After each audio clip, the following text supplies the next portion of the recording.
ठीक है। तो देखें, अगर आपको ये डिवाइस, हम कोई ना वेबसाइट ओपन करें, अगर कोई सी भी वेबसाइट ना हम ओपन कर लेते हैं यहाँ पे, तो जस्ट लाइक हम ना इसी को ओपन कर लेते हैं। तो इसमें हमारे पास ना हम देखते हैं, अब ये एक वेबसाइट है, ठीक है। और अब इसको अगर मैं लेके आऊँ ना मोबाइल व्यू पे, ठीक है, इस तरह से, तो ये देखो, ये इसकी ना चीज़ें चेंज नहीं होती, मतलब ये ख़राब नहीं होती। किसी भी रिस्पॉन्सिव पे ले रिस्पॉन्सिवनेस पे लेके आऊँ मैं, आईफोन एसई पे लेके आऊँ, तो ये देखो, मतलब चीज़ें ये तो नहीं है कि ये चीज़ इधर आ गई, ये चीज़ इधर आ गई, मतलब चीज़ें बिगड़ जाएं, ये नहीं हो रहा है ना। हमें मोबाइल पे भी सही से दिखाई दे रही है। देखो मोबाइल पे ये एक बटन सा बन गया है, ठीक है, बटन को क्लिक करने पे हमारी नैप बार साइड से आ रही है ना। लेकिन जब हम लैपटॉप के व्यू पर देखते हैं तो हमारी नैप बार इस तरह से शो हो रही होती है, ये डिव्स इस तरह से लगे हुए हैं, ठीक है, हॉरिजॉन्टली। और ये इस तरह से लगे हुए हैं डिव्स, ये वाले डिव्स इस तरह से लगे हुए हैं, ठीक है। सारी चीज़ें आ रही हैं। लेकिन जब हम इसको मोबाइल व्यू पे ले जाएं, अपने मोबाइल पे ओपन कर लें, ठीक है, किसी भी मोबाइल पे ओपन कर लें, लाइक पिक्सल 7 पे ओपन कर लें, या फिर हम इसको आईपॉड पे ओपन आईपैड पे ओपन कर लें, ठीक है, तो ये देखो अच्छे से दिखाई दे रही है ना। अब ये देख, दो दो डिव्स आने लग पड़ी हैं, ठीक है। लेकिन जब हम मोबाइल पे आ जाते हैं, XR पे चले जाते हैं, तो ये एक एक आने लग पड़ी है। किसी और पे चले जाते हैं, सरफेस पे, तो ये इस तरह से, ठीक है। तो हर एक पे डिफरेंट डिफरेंट है ना। अब ये देखो, इस पे इस तरह से हमें दिखाई दे रही है। तो हर एक पे हमें डिफरेंट तरह से दिखाई दे रही है। ये नहीं कर रही कि उसका सारा कंटेंट बिगड़ रहा हो, ठीक है, उसका सारा कंटेंट बिगड़ रहा हो, ये नहीं कुछ भी हो रहा है उसमें, ठीक है। ओके।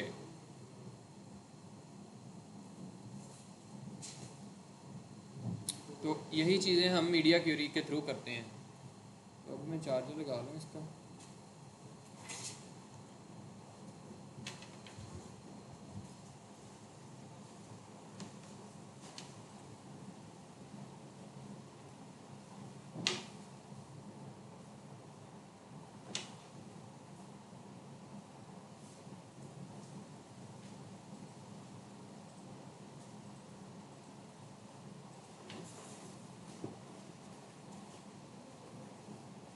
तो ये बंद हो गया।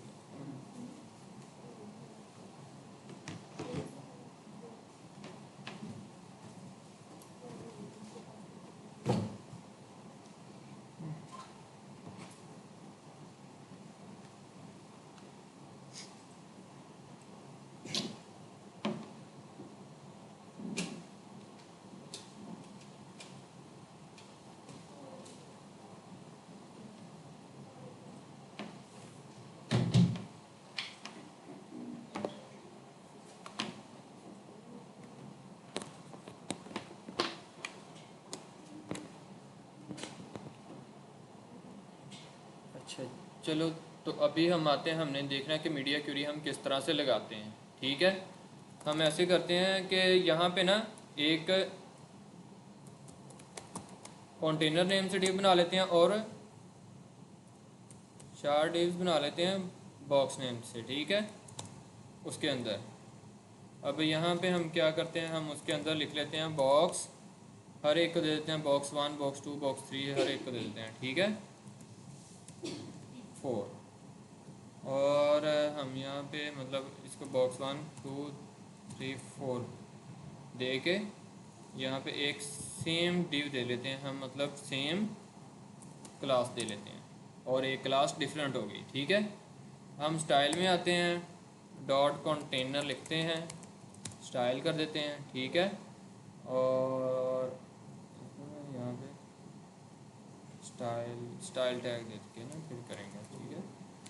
स्टाइल टैग देंगे, स्टाइल टैग के अंदर ये लिखेंगे, और यहाँ पे हम कर देते हैं कि भी उसकी विड्थ हाइट लिख देते हैं, ठीक है, विड्थ। लिख देते हैं 100, नहीं 100 VH नहीं, हम लिख देते हैं 80 VH, ठीक है, 100 VH की लिख देते हैं, बल्कि VW होगी ये, और हाइट 100 VH होगी। बैकग्राउंड कलर इसका ग्रे कर देते हैं, ठीक है, और डॉट बॉक्स की एक हम लगा लेते हैं हमारी जो क्लास है, जो कि सेम क्लास हमने सबको दी हुई है, ठीक है। अब ये वाली जो हाइट विड्थ है ये सबको आ जाएगी, ठीक है। 200 px, विड्थ भी 200 px।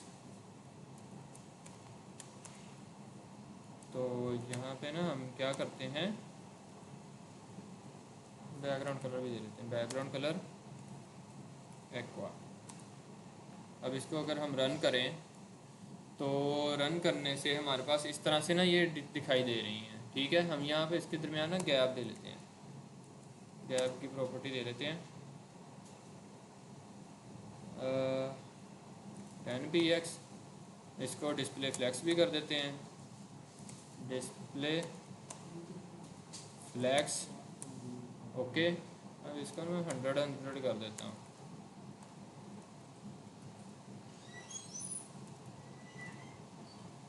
ओके। वैसे तो 150 भी इवन इनफ था, है ना, ओके। अब ये देखो, ये हमारे पास ना इस तरह से आ रही हैं, डिस्प्ले फ्लैक्स हो गया। लेकिन अब ये जब मैं इनको लेके जा रहा हूँ ना मोबाइल व्यू पे, ठीक है, मैं लेके जा रहा हूँ इसको आईफोन SE पे, तो ये देखो यहाँ पर स्ट्रेच हो गई। इनको स्ट्रेच नहीं होना चाहिए था, इनको एक कॉलम वाइज हो जाना चाहिए था, पहले एक आती फिर दूसरी आती है, जिस तरह से इसकी है ना, हमने इसको किया है। तो ये डिव्स है हमारी जो ये वाली, ठीक है। तो ये किस तरह से हो जाती हैं, इस तरह से, ठीक है। मैं अभी मैं दिखाता हूँ ना, आईफोन XR में हम चले जाते हैं, ठीक है। और ये देखो, ऐसे तो ये इसका रिफ्रेश मुझे करना पड़ेगा, ठीक है। इस तरह से हो जाती हैं, 12 Pro में इस तरह से हो जाती हैं, ठीक है। तो iPad mini में चले जाते हैं, ठीक है। अब ये देखो इस तरह से आने लग पड़ी ना, ये देखो यहाँ पे इस तरह से आ रही हैं, ठीक है। अब हम इसको ना रिस्पॉन्सिवनेस पे लेके जाएं ना अगर इस तरह से, अब ये देखें सारी डिव्स लाइन वाइज आ गई हैं, कॉलम वाइज आ जाती हैं, ठीक है। लेकिन ये हमारे वाले इस तरह इसमें नहीं है, इस तरह से हो रहा। इसको मैं जैसे ही अगर रिस्पॉन्सिवनेस पे लेके जाऊं, तो मैं इसको छोटा कर रहा हूं, तो वो देखो स्ट्रेच हो उतनी ही रह रही हैं, स्ट्रेच होते जा रही हैं, है ना, कॉलम वाइज नहीं हो रही। तो ये वाली चीज़ें, फिर इस तरह की चीज़ें हम मीडिया क्यूरी के थ्रू देखते हैं, ठीक है। मीडिया क्यूरी लगाने का सिंटैक्स क्या होता है, हम @ लगाते हैं, मीडिया लिखते हैं, ठीक है, ओके। और यहाँ पे हमने स्क्रीन देनी होती है कितनी विड्थ से कितनी विड्थ तक, ठीक है, ओके। तो मैक्सिमम विड्थ है, मिनिमम विड्थ है, ठीक है। एक ना हमारे पास मैक्स विड्थ होती है, ओके। मैक्स विड्थ और मिनिमम विड्थ का ना अभी कंसेप्ट देखते हैं। मैं ना 600 px कर देता हूँ। तो डॉट कंटेनर यहाँ पे हम दोबारा करते हैं और डिस्प्ले फ्लैक्स लगा के ना फ्लैक्स डायरेक्शन कर देते हैं कॉलम, ओके। तो मैक्सिमम विड्थ भी हमारे पास ये हो गई, ठीक है। तो हम इसको कर देते हैं रिफ़्रेश, और जैसे ही हम 600 से नीचे जाएंगे तो ये देखो कॉलम वाइज हो गई, हो रही हैं कॉलम वाइज। अब इनकी हम हाइट विड्थ भी चेंज कर सकते हैं, कलर भी चेंज कर सकते हैं, ठीक है। मतलब एक न्यू स्टाइलिंग सारी अप्लाई कर सकते हैं किसी चीज़ पे, कि भाई अब मैं यहाँ पर करता हूँ डॉट बॉक्स, ठीक है। तो इनकी मैं हाइट विड्थ भी सेट कर देता हूँ, हाइट 100, नहीं हाइट तो 100 VH थोड़ी करनी है हमने, हाइट कर देते हैं हम, बल्कि विड्थ ही सेट करते हैं अकेली, ठीक है। विड्थ कर देते हैं 100 VW, ओके, तो ये देखो 100 VW किया तो जितनी उसने ली थी, बल्कि हम इसको, मैं ना आप लोगों को इसको इस चीज़ को मैं इसको ना पैडिंग दे के दिखाता हूँ थोड़ी सी। पैडिंग दे देते हैं हम 20px चारों तरफ से, ठीक है। अब ये चारों तरफ से आ तो गई, लेकिन उस तरह से रिस्पॉन्सिव नहीं है, ठीक है। अब ये देखो जैसे ही 600 से नीचे जा रही है तो ये डिव्स, अब ये देखो ऑटोमेटिकली हो रही है ना, ठीक, ठीक है। अब इनका कलर भी आप चेंज कर सकते हो, बॉक्स जितनी स्टाइलिंग आप अप्लाई करवाना चाह रहे हो आप करवा सकते हो। बैकग्राउंड कलर, ठीक है। वैसे तो टेक्स्ट का कलर चेंज करेगा ना अगर अकेला कलर लिखेंगे, ठीक है। टेक्स्ट का कलर हम वाइट कर सकते हैं, ठीक है। ये मीडिया क्यूरी से हम इसको रिस्पॉन्सिव कर देते हैं, ठीक है। अच्छा, एक हमारा होता है मैक्सिमम विड्थ, मतलब मैक्सिमम विड्थ 600px से जैसे ही नीचे आए। एक होती है मिनिमम विड्थ, ठीक है, एक होती है minimum width. Minimum width 600px हो, 600px से ऊपर जैसे ही जाए तो ये वाली स्टाइलिंग अप्लाई हो जाए उस पर। अब ये देखें, अब 600 से ऊपर है यहाँ पे, ये देखें 600 से नीचे जब जाएगा तो वो दूसरी वाली स्टाइलिंग अप्लाई होगी इस पर, ओके, ठीक है। अब इस चीज़ की समझ लगी है। हम इसको सारी चीज़ अपनी वेबसाइट को मैक्सिमम और मिनिमम के साथ मीडिया क्वेरी यूज़ करके हम इसको चेंज कर सकते होते हैं, ओके। अब एक मैक्सिमम है, ठीक है, मैक्सिमम हम 600 लगाई हुई है। मैक्सिमम वैसे 600 लगानी तो नहीं चाहिए। मैक्सिमम विड्थ हमारे पास हो 600, मिनिमम विड्थ हमारे पास हम रख देते हैं 900, और बैकग्राउंड कलर भी हम कोई और लगा देते हैं इस पर, ठीक है, ये वाला, ओके। तो 900 से अबव जितनी भी होगी फिर उससे, ठीक है, 900 से अबव देखें हुई तो ये वाली स्टाइलिंग अप्लाई हो गई, ये वाले कलर वाली, ठीक है।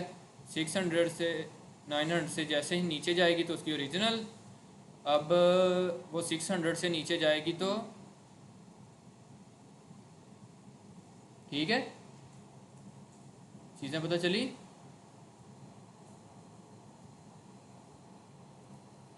ओके। अब आप लोगों को आई थिंक सो पता चल गया होगा। यहाँ पे ना मैं फिर विड्थ इसकी ना, यहाँ पे जब 900 से अबव जाए तो विड्थ इसकी हम चेंज कर देते हैं ना, फिर विड्थ इसकी कर देते हैं हम 20 VW, ठीक है। तो अब ये देखो, ठीक है, ठीक है ना। अब इस चीज़ का मालूम हो गया आप लोगों को, पता चल गया ना इस चीज़ का। तो मीडिया क्वेरी कैसे लगानी है, ठीक है, हमने लिखना है @मीडिया और आगे पैरेंथेसिस में उसकी मिनिमम और मैक्सिमम हाइट विड्थ, और उसके बाद हमारे पास ब्रैकेट्स के अंदर हमने जो जो क्लास को स्टाइल करना है, अगर किसी भी चीज़ को स्टाइल करना है तो हम यहाँ पे देख कर देंगे, ओके।